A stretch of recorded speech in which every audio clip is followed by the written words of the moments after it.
This harness was sitting in a damaged cab shell and was given to me because it was going to be thrown away. There are many couplers that have been cut off, I'm guessing for parts.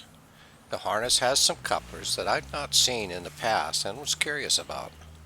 The couplers are color-coded and have many wires attached. It appears there are groups of wires with the same base colors that attach to the male couplers.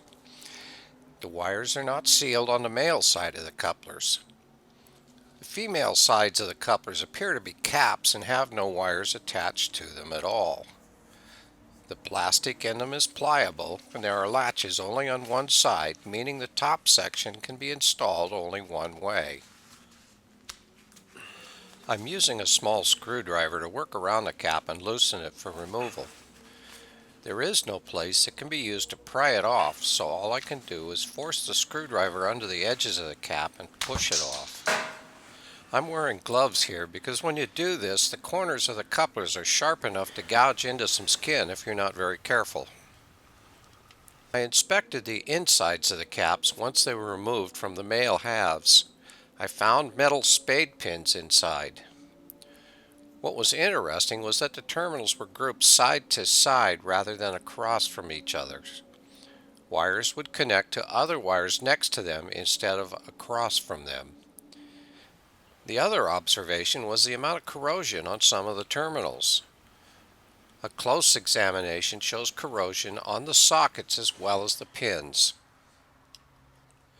The interesting part is that this is the first time I've seen evidence of corrosion on any of the couplers on the harness. I don't know if there were any electrical problems being caused by the corrosion I observed, but expect that it could have been a possibility. It's also something to be considered when troubleshooting problems in the future.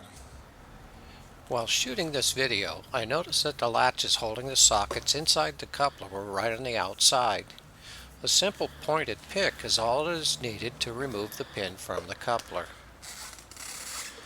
The female sockets were just as hard to reinstall as they were to remove. I forced them together as much as I could by hand. Then I had to use some channel lock pliers to force them completely closed.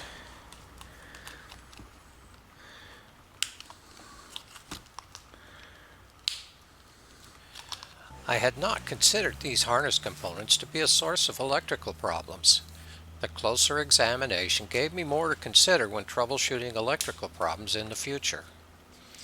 I appreciate your time and thank you for watching.